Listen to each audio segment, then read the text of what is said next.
Olá, pois é, hoje o assunto é esse aqui, ó, parecer do Conselho Nacional de Educação, Câmara da Educação Básica, número 16 de 2012. Tu já sabe que é uma legislação, né? Pois é, mas como é um parecer, vem antes sempre toda uma discussão. Mas você está pensando assim, mas peraí, tu falou o número do parecer, mas não disse do que o parecer se trata. Por quê? Porque eu vou criar um pequeno suspense para que vocês saibam que esse parecer, ele trata das diretrizes curriculares nacionais para a educação escolar quilombola. Sim, esse é um assunto que tem sido muito discutido no âmbito acadêmico da educação, mas que ainda precisa de muitas questões práticas para que, de fato, se torne uma realidade, né? E com as últimas posturas do nosso governo, né, não sei bem como é que essa questão da educação quilombola vai ficar. No entanto, quando a gente tem no edital a lei ou o parecer, a gente tem que saber o parecer e entender do que ele fala, ok? Para você responder sempre com o cenário do parecer. Então, sabe que hoje o nosso assunto é essa questão da educação quilombola. Preste atenção numa coisa, como eu falei, é um parecer. Então, a gente não vai ver aquela forma de artigo. A gente vai ver uma discussão anterior dessa perspectiva das próprias diretrizes, ok? Esta aula aqui é aula apenas sobre o parecer, tá bom? Então, vamos lá. A elaboração das diretrizes curriculares nacionais para a educação escolar quilombola segue as orientações das diretrizes curriculares nacionais gerais para a educação básica. Então, assim, na realidade, o que ele está dizendo aqui da educação quilombola serve para qualquer outra modalidade dentro da educação básica, tá? Toda a educação básica ela está regida por um documento maior, que são as diretrizes curriculares nacionais da educação básica. Esse documento ele vai falando de todas as etapas, né, da educação infantil, do ensino fundamental e do ensino médio, de todas as modalidades, se vai ser educação à distância, se vai ser educação indígena, se vai ser educação quilombola, como é que vai ser organizado esse modo de oferecer essas etapas, a educação especial, EJA, são muitas possibilidades, né? Assim como fala de assuntos mais específicos, por exemplo, currículo, a avaliação, projeto político-pedagógico. Então, esse é o grande guarda-chuva de todas as outras diretrizes curriculares que a gente tem dentro do cenário da educação básica. Preste atenção que a gente está discutindo a educação básica. Então, aqui a gente tem também essa perspectiva. Olha o que as diretrizes curriculares nacionais da educação básica dizem. A educação escolar quilombola é desenvolvida em unidades educacionais inscritas em suas terras e cultura, requerendo pedagogia própria, em respeito à especificidade étnico-cultural de cada comunidade e formação específica do seu quadro docente, observados os princípios constitucionais, a base nacional comum e os princípios que orientam a educação básica brasileira. Na estruturação e no funcionamento das escolas quilombolas, deve ser reconhecida e valorizada sua diversidade cultural. Está lá, isso é o que a legislação da educação básica, ou seja, as diretrizes curriculares da educação básica, falam sobre a educação quilombola. E é interessante a gente começar essa aula por esse artigo das diretrizes, porque eles já vão inaugurando para a gente alguns assuntos que serão a marca dessa nossa aula de hoje. Nós vamos falar muito dessa questão da diversidade cultural, porque a gente às vezes pensa na questão quilombola e entende a questão quilombola muito associada àquela questão dos negros, né, dos escravos ou dos escravizados, melhor dizendo, que é a palavra ideal mesmo para se falar, e a gente não reconhece e não valoriza a questão da diversidade cultural que está presente entre as comunidades quilombolas, e a gente vai ver isso ao longo dessa aula também, tá? E é lógico que se a gente tem práticas culturais diferentes, se a gente tem essa diversidade cultural muito marcada e ela tem uma diferença muito grande das demais práticas ou da prática majoritária urbana, a gente precisa pensar numa pedagogia própria. Então, numa pedagogia que respeite essas questões étnicos culturais. A gente tem que pensar na formação específica do professor que vai trabalhar lá, de preferência até um professor quilombola também, né? Porque ele vai ter que lidar com situações preparar, organizar encontros, aulas, propostas de aprendizagem que, de fato, valorizem essas questões culturais que estão por detrás. Então, esse artigo inicial vai inaugurando aqui para a gente algo bem interessante que a gente vai ver ao longo desta legislação e que você precisa ir anotando, tá? Sabe como é que é, né? Vai anotando aquilo que é mais importante, porque quando chega na hora do concurso, lá em cima da hora, não dá tempo de assistir a aula toda, pega as suas anotações e vai só lembrando daquelas palavras-chave que podem resolver, muitas vezes, algumas das questões que você vai ter que enfrentar no dia da tua prova, tá? Então, vamos lá. O documento continua dizendo que ele também se orienta pelas deliberações da Conferência Nacional de Educação, CONAE 2010. Então, de acordo com o documento final da conferência, a União, os Estados, o Distrito Federal e os municípios deverão, e a gente já vai ver o que precisa ser feito. Mas antes a gente vai parar para discutir um pouquinho a CONAE. A CONAE, como ele mesmo disse, foram essas conferências de educação. Elas aconteceram em 2010 com um objetivo muito claro, que era o objetivo de discutir o próximo Plano Nacional de Educação, né? Vocês sabem, a conferência foi em 2010, o nosso plano foi aprovado em 2014, lógico que não era exatamente o plano que as CONAE produziram, né? Sabe como é que são as nossas questões aqui no nosso país, mas a gente teve uma lacuna aí bem grande, né? Lembra que o primeiro plano teve a sua vigência encerrada em 2011, e aí em 2010 começaram as CONAE para que se pensasse no outro plano, mas para se pensar num Plano Nacional de Educação, a gente precisa novamente pensar não só em todas as etapas, em todos os níveis, como também em todas as modalidades. E, portanto, esse documento aqui também está orientado nessas discussões que aconteceram na CONAE sobre essa ideia da escola quilombola. Então, olha só o que o documento trazia, né? Garantir a elaboração de uma legislação específica para a educação quilombola, com a participação do movimento negro quilombola, assegurando o direito à preservação de suas manifestações culturais e a sustentabilidade do seu território nacional. Então, está lá, dizendo muito claramente que a gente tem que assegurar o direito à preservação das suas manifestações culturais e a sustentabilidade do seu território. Então, a gente vai falar de terra aqui, a gente vai falar de território, a gente vai falar dessa relação do homem e da comunidade quilombola com a terra, com o espaço, com as questões da territorialidade. E lembra que tudo que diz respeito a essa ideia da educação quilombola tem que ser trabalhado junto com a ideia, com a perspectiva do movimento negro. Então, é como se fosse alguma coisa construída a muitas mãos.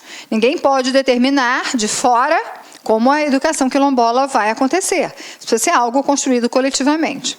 O mesmo documento postou o seguinte, ó, assegurar que a alimentação e a infraestrutura escolar quilombola respeitem a cultura alimentar do grupo, observando o cuidado com o meio ambiente e com a geografia local. Então, assim, não adianta a gente pegar o cardápio da merenda escolar de uma cidade como Rio de Janeiro ou como Minas Gerais e querer colocar esse mesmo cardápio numa escola quilombola. Então, você tem que respeitar também aqueles hábitos alimentares, aquelas práticas daquele lugar, a geografia daquele lugar, o que aquele lugar oferece em termos de alimentos, isso tem que ser respeitado também. Promover a formação específica e diferenciada. Essa formação, tanto a formação inicial também é continuada, aos profissionais das escolas quilombolas, propiciando a elaboração de materiais didático-pedagógicos contextualizados com a identidade étnico-racial do grupo. Então, a CONAE chamava atenção que esses materiais têm que estar relacionados com essa identidade racial étnica do grupo. Então, não adianta a gente levar livros que não representem aquela realidade e que não deem respaldo a discussões que venham ao encontro das necessidades daquela população. Então, precisa se pensar num material específico. Tá? Além disso, garantir a participação de representantes quilombolas na composição dos conselhos referentes à educação nos 3 entes federados. Então, olha, representação quilombola tanto nos municípios, nos estados, como também a nível nacional, nas instâncias federais. Então, uma representação quilombola em cada um dos níveis. Por quê? Porque a gente sabe que a nossa educação nacional, ela tem um sistema de organização que confere a cada ente federativo competências ou incumbências em relação à educação. Bom, educação infantil responsabilidade exclusiva dos municípios. Ensino fundamental é uma responsabilidade partilhada entre municípios e estados, mas com uma prioridade para o município.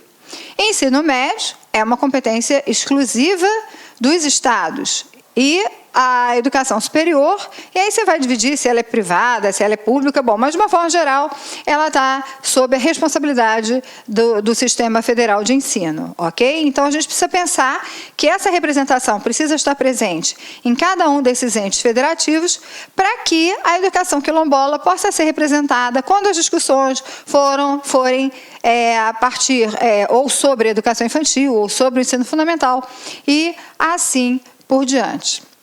Instituir um programa específico de licenciatura para quilombolas para garantir a valorização e a preservação cultural dessas comunidades étnicas. Então, olha, programa específico de licenciatura, ou seja, vamos formar professores quilombolas justamente para você poder pensar em garantir toda essa riqueza cultural. Garantir aos professores quilombolas a sua formação em serviço e, quando for o caso, concomitantemente com a sua própria escolarização. Então, vamos lá. Formação em serviço e alguma coisa que possa acontecer não sai, gente, concomitantemente, agora saiu, com a própria escolarização do sujeito. Então, a ideia é de que esses professores, de fato, sejam professores oriundos dessas comunidades, mas que tenham uma formação pedagógica, que tenham uma formação que se aproxime das questões práticas para que possam lidar com os desafios que essa educação propõe. Instituir o Plano Nacional de Educação Quilombola, visando a valorização plena das culturas das comunidades quilombolas, a afirmação e manutenção da sua diversidade étnica. Então, pensar também nessa questão de um plano específico, né? E assegurar que a atividade docente nas escolas quilombolas seja exercida preferencialmente por professores oriundos das comunidades quilombolas. Então, é o que a gente vê. Bom, essas diretrizes de caráter mandatório, lembra que o documento, o parecer, fala sobre as diretrizes, e o parecer está dizendo que essas diretrizes têm caráter mandatório. Gente, está sublinhado, porque é para você não esquecer. As diretrizes, elas têm um caráter mandatório. O que significa isso? Significa que elas não estão ali para serem consultadas somente. Elas existem para serem consultadas e colocadas em prática, porque elas mandam, elas determinam. E, portanto, todo o sistema educacional precisa se organizar baseado no que o documento diz para a gente. Então, elas têm caráter mandatório, com base na legislação geral, em especial na Convenção 169 da Organização Internacional do Trabalho, que é ratificada no Brasil por meio do Decreto Legislativo número 143, de 2003, e também do Decreto 6.040, de 2007, que institui a Política Nacional de Desenvolvimento Sustentável dos Povos e Comunidades Tradicionais. Então, a gente sabe que tem todos esses documentos, todos eles vêm em caráter mandatório. Você ficou pensando, mas o que tem a ver essa questão da Organização Internacional do Trabalho? Tem tudo a ver, né, gente? As comunidades quilombolas, elas têm a ideia de estar dentro delas relacionadas com essa perspectiva do trabalho, com a terra especificamente. Então, a gente vai entender bem como é que a OIT entra aqui. Então, você tem que pensar nessas questões e os objetivos das diretrizes, então, são esses aqui. Ó, isso aqui é bem importante, tá? Orientar os sistemas de ensino e as escolas de educação básica da União, dos Estados, do Distrito Federal e dos municípios na elaboração, no desenvolvimento e na avaliação de seus projetos educativos. Toda diretriz faz isso e essa vai fazer isso com os olhos para a educação quilombola. Mas essa é a função de todas as diretrizes para qualquer modalidade ou para qualquer etapa de ensino que a gente possa pensar dentro da educação básica, ok? Orientar os processos de construção de instrumentos normativos dos sistemas de ensino, visando garantir a educação escolar quilombola nas diferentes etapas e modalidades da educação básica, sendo respeitadas as suas especificidades. A gente vai ver ao longo dessa aula que nós vamos discutir a educação infantil quilombola, o ensino fundamental quilombola, a educação especial quilombola, porque a gente tem que pensar em todas as etapas e também em todas as modalidades. Assegurar que as escolas quilombolas e as escolas que atendem estudantes oriundos dos territórios quilombolas considerem as práticas socioculturais, políticas e econômicas das comunidades quilombolas, bem como seus processos próprios de ensino e aprendizagem e as suas formas de produção de conhecimento técnico. Olá, meus amigos, minhas amigas, sou o professor Luiz Antônio de Carvalho, com muita satisfação, muito orgulho, estou aqui para lhe apresentar a nossa isolada de conhecimentos pedagógicos aqui da La Concurso, né? Antes de mais nada, eu peço licença, você estava assistindo no vídeo aí, ou do professor Bodão ou da professora Márcia Gil, mas esse vídeo nós temos a intenção de ser apenas um vídeo demonstrativo para você conhecer a qualidade dos nossos professores. Esse vídeo representa apenas 20% da videoaula, da aula inteira. Quer assistir o restante? Então clique aqui embaixo que você tem um link, esse link vai direcionar você aí lá para o nosso site, uma isolada de conhecimentos pedagógicos total, né? Todas as aulas do professor César Bodão e todas as aulas da professora Márcia Gil. Investimento apenas R$ 80, 2 professores, prazo de acesso 60 dias, e durante esses 60 dias você pode assistir quantas vezes na hora que quiser, na hora que desejar, né? Tá certo? Carga horária 84 horas, né? Atualmente, eu digo atualmente por quê? Porque dentro desse prazo de 60 dias nós podemos ter aí alguma atualização e esse módulo recebe aí todas as atualizações durante esse período, né? Quantidade de aulas, 109 horas, né? Ou seja, só aqui na La Concurso você pode ter certeza aí que é o melhor módulo de isolado de conhecimentos bancários existentes aí no mercado. Forte abraço, espero vocês. Fui, tchau. Clique lá.